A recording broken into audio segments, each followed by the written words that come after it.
কাৰণ গুৱাহাটী মহানগৰীত হৈছে কি আপোনাৰ প্ৰত্যেক দিনাই প্ৰতি ক্ষণতে মানে পানীৰ পাইপ ফাটি থাকে। আপোনাৰ জাইকা কোম্পানীয়ে যিবিলাক পানীৰ পাইপৰ কাম কৰি আছিলে বা কৰি আছে বৰ্তমানেও, সেই পানী পাইপবিলাকত দেখিছে যোৱা সময়ত প্ৰতিদিনাই পানী পাইপ ফাটি আছে। আজিও নবীন নগৰত পানীৰ পাইপ ফাটি পেলাই হাজাৰ হাজাৰ লিটাৰ পানী নষ্ট হৈছে।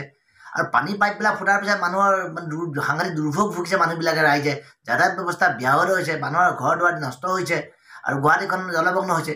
এনেধৰণৰ কাণ্ড কাৰখানা ঘটি থাকে। ইয়াৰ কাৰণটো হ'ল যে জাইকাৰ দৰে কিছুমান কোম্পানীক কমিশ্যনৰ লোভত আপোনাৰ কাম দিছিলে বা আপোনাৰ তেওঁলোকে ৰাইজৰ প্ৰতি দায়বদ্ধ নহয়, এই কথা প্ৰমাণ হৈ গ'ল। আৰু সেইবাবে মুখ্যমন্ত্ৰীগৰাকীয়ে যিমানে স্মাৰ্ট গুৱাহাটীৰ কথা কৈ নাথাকক কিয়, গুৱাহাটী আধুনিকীকৰণৰ কথা যিমানে কৈ নাথাকক কিয়, কোটি কোটি টকা ব্যয় সাপেক্ষে গুৱাহাটী নতুনকৈ সজাবলৈ চেষ্টা নকৰক কিয়, এনেধৰণৰ দায়বদ্ধহীন কিছুমান কোম্পানীক কাম কৰিব দিয়াৰ বাবে আজি এই অৱস্থা। আপুনি বহু ৰাস্তাৰ কাষত দেখিব পানী পাইপ মানে তেওঁলোকে ফুটি গৈছে, আপোনাৰ সিফালে আকৌ ড্ৰেইনটো খান্দি পেলাই ড্ৰেইনটো উন্মুক্ত হৈ আছে, যাৰ ফলত যোৱা সময়ত কেইবাজনো মানুহ এনেকুৱা ড্ৰেইনৰ পৰিও মানুহৰ মৃত্যু হৈছে। গতিকে পানী পাইপ ফুটা, ড্ৰেইন মানে সঠিকভাৱে ঠিক ঠাক নকৰা, এনেবোৰ কাণ্ড কৰি থকাৰ ফলত আমাৰ দৰে গুৱাহাটীবাসী যিবিলাক মানুহ আছোঁ, আমি সাংঘাতিক ধৰণৰ দুৰ্ভোগ ভুগিছোঁ।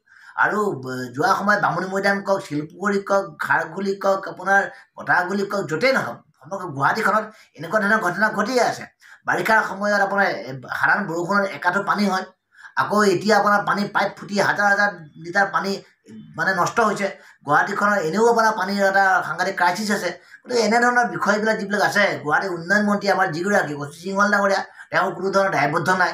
কাণ্ডজ্ঞান হেন এগৰাকী মন্ত্ৰী, মুখ্যমন্ত্ৰী ডাঙৰীয়াই বাৰম্বাৰ কৈ থাকিলেও লাভ হোৱা নাই।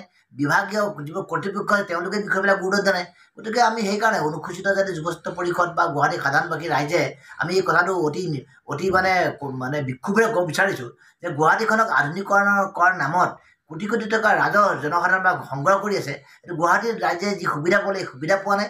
আৰু গুৱাহাটীৰ যি মানে পানীৰ পাইপ ফুটাৰ দৰে ঘটনা বাৰম্বাৰ ঘটি আছে, এই কাণ্ড ত্বৰিত গতিৰে বন্ধ কৰিবলৈ চৰকাৰৰ বিভাগক দাবী উত্থাপন কৰিছোঁ।